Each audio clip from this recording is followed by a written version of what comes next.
Welcome back. Your personal positioning, which is where we are at the moment in this series of videos, is partially defined by your interests, your abilities, your skills, and your personality. And we'll come back to personality another time. But there's an important aspect in personal positioning, which is about understanding what your vital interests are. Put crudely, what floats your boat? What excites you? What is it that you really enjoy doing? And that sometimes comes out of abilities and innate talents. That's usually what we kind of go home to. For example, I enjoy being very creative. I love the process of developing videos like this, worksheets, and working with people to develop new ideas. But there's also a question around what your acquired skills are, what you've got through learning and through practice and through study. And what we're talking about is developing something that kind of forms the backbone of your resume. Nowadays, mainly our LinkedIn profile. This is absolutely crucial to getting your positioning right, that your LinkedIn profile or your resume explains what resources you're going to call on.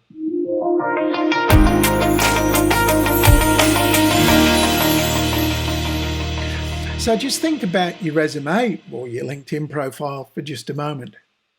How accurate do you think it is? Does it capture you? Does it capture you truthfully? There are some out there that are interesting, to say the least. But have a think about it.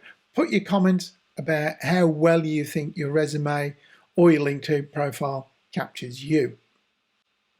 Now, the late Steve Jobs, the co-founder of Apple, as we know, provides a really compelling case study that underscores the significance of really understanding your personal resources and how you can leverage them.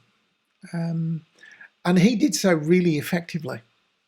I mean, having founded Apple with Wozniak, they did quite well for a while, but never really got sort of super going.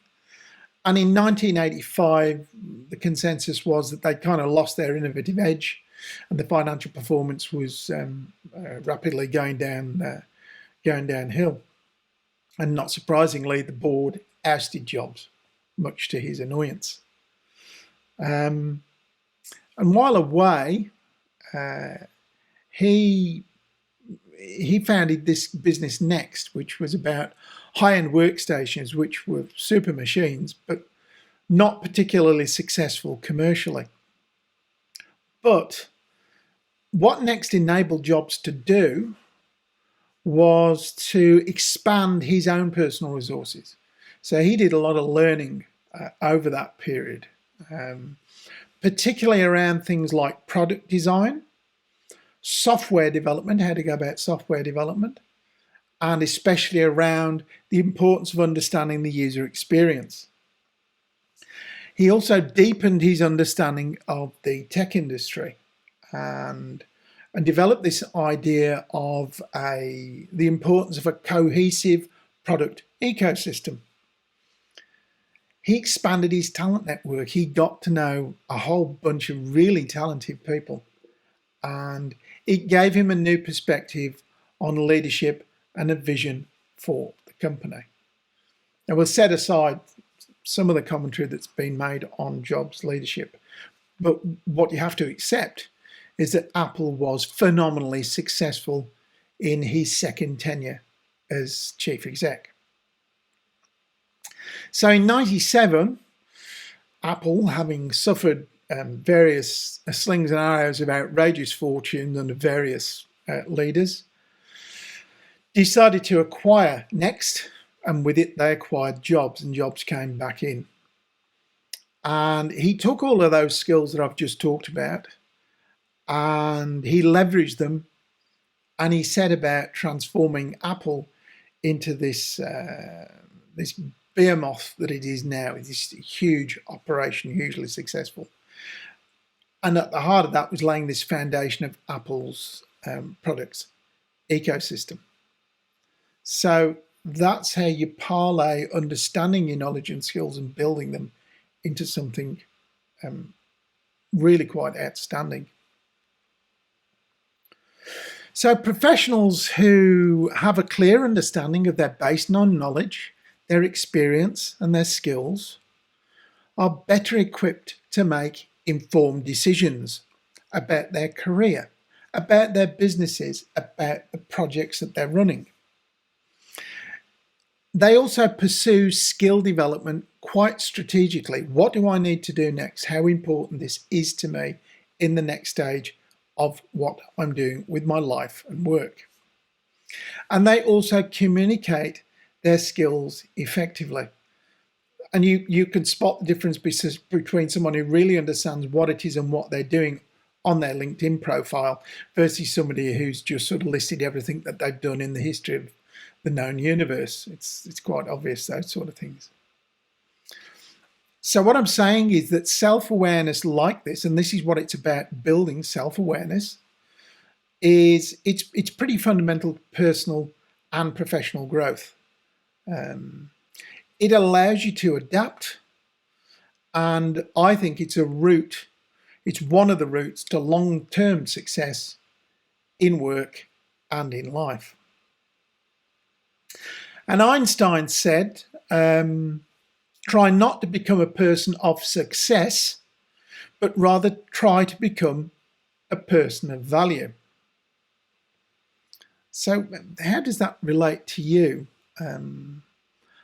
What Einstein was kind of saying was understanding and developing your knowledge, your skills, and your expertise is much more important than seeking external markers of success, you know, the nice shiny badges. And because what that does is by focusing on becoming a person of value, professionals like you make a much more meaningful impact on their work, their life, and the people around them over the long term. So they're focused on value. This is an old story, this, if we think about it in terms of businesses. Businesses that focus on value tend to do better, long-term value, tend to do better than those that focus on short-term money. It's all about value, value, value, value. So how can we better understand that? Well, one of the ways that we do it is to use something that I call the personal resources canvas, and you'll have seen something similar to this in previous videos. And it kind of looks a little bit similar to a couple of the canvases I've put up previously. But it really tries to channel in. It's a little different from the personal professional canvas that I've put up previously.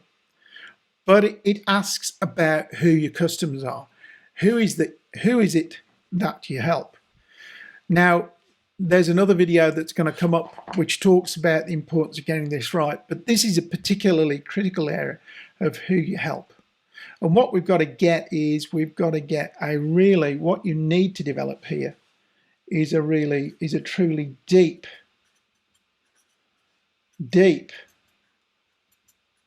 understanding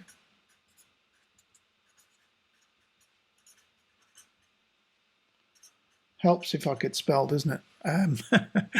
A really deep understanding of who your customers are.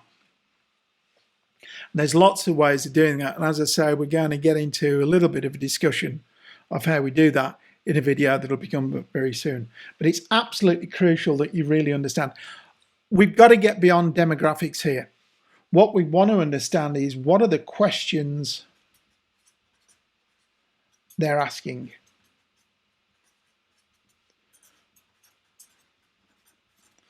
What are the questions they're asking? What are their pains? What are their needs? As Sabri Subi one of the current really well-placed marketing gurus put it, what is it they're going to crawl over broken glass to get? What is it? What are the questions? How are you going to help them? And then how do your skills and experiences, your unique skills and experiences, how's that actually going to help them?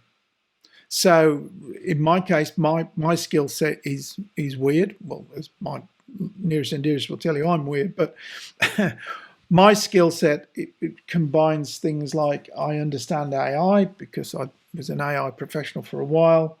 I understand software because I worked in the software sector, and I understand project management, but I've also got a good understanding of business management and leadership.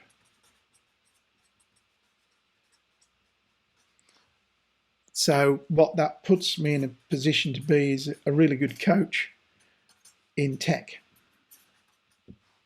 I understand all of those things and comes well together. The next question you need to ask is, who do you know? What's your network like? And my own network extends out through a whole bunch of thought leaders in the area who specialize in these sorts of disciplines, and who I can call on, people who understand things like particularly business finance, that people that I call on. Finance isn't a key strength of mine, but it's something I understand, but I couldn't call myself an expert in it. And how do I communicate is the next question from there. So I would draw on finance professionals. So a whole bunch of people. In channels, how do you communicate? Well, I use, as you know, and you're watching this on YouTube quite probably, I use YouTube videos to communicate. I have email newsletters. I have blogs. I have questionnaires, all sorts of things. That's how I communicate. And looking at all of this and identifying gaps, what are the typical sorts of learning opportunities and solutions that I need personally? And you've got to ask yourself the same questions. And the knowledge and skills gaps for me are closed by coaching and mentoring. And in my case, particularly around marketing and sales.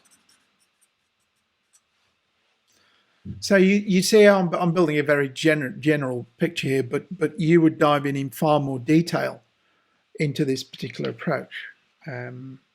What are your qualifications? I've got a whole bunch of academic qualifications.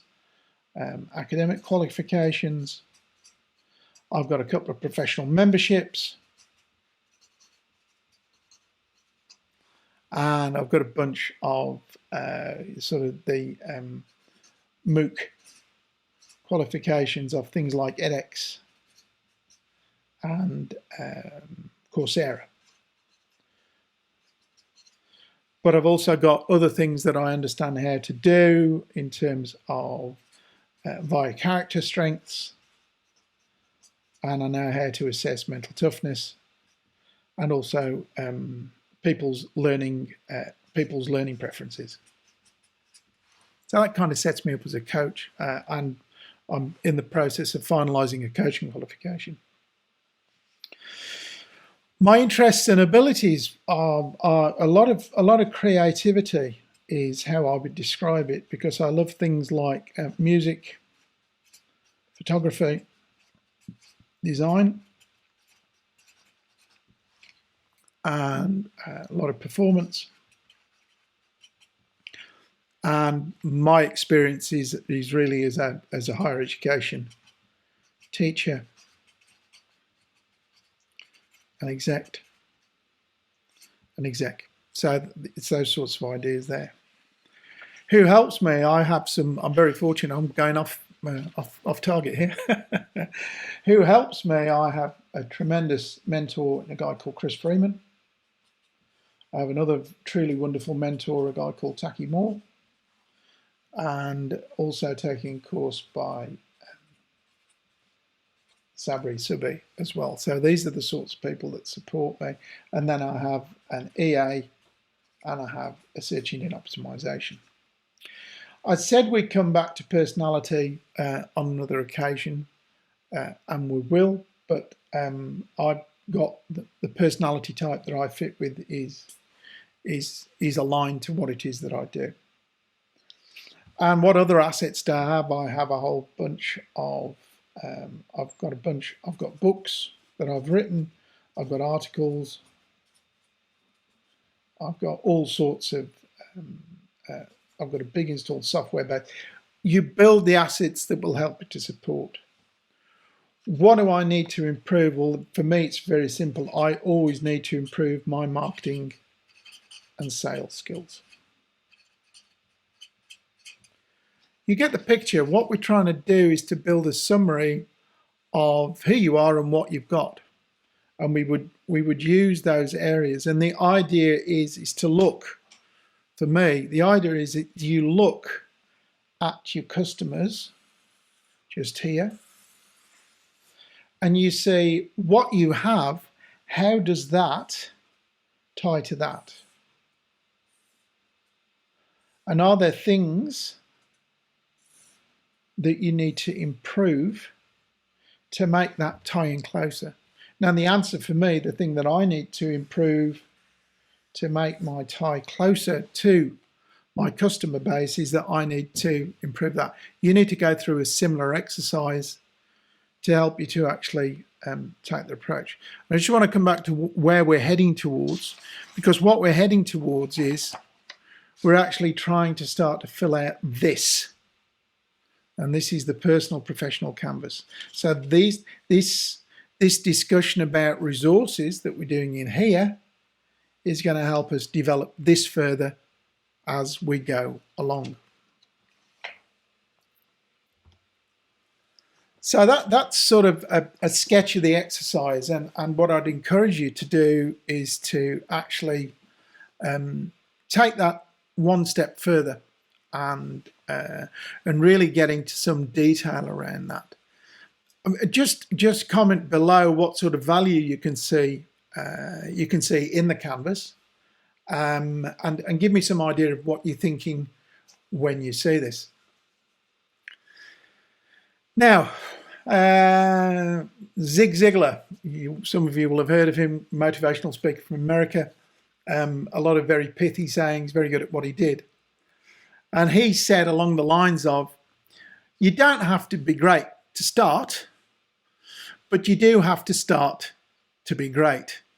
So that's what I want you to think about. How can you start on this exercise to really understand who you are, to build your self-awareness, to build your self-situation awareness, going back to one of my earlier ideas.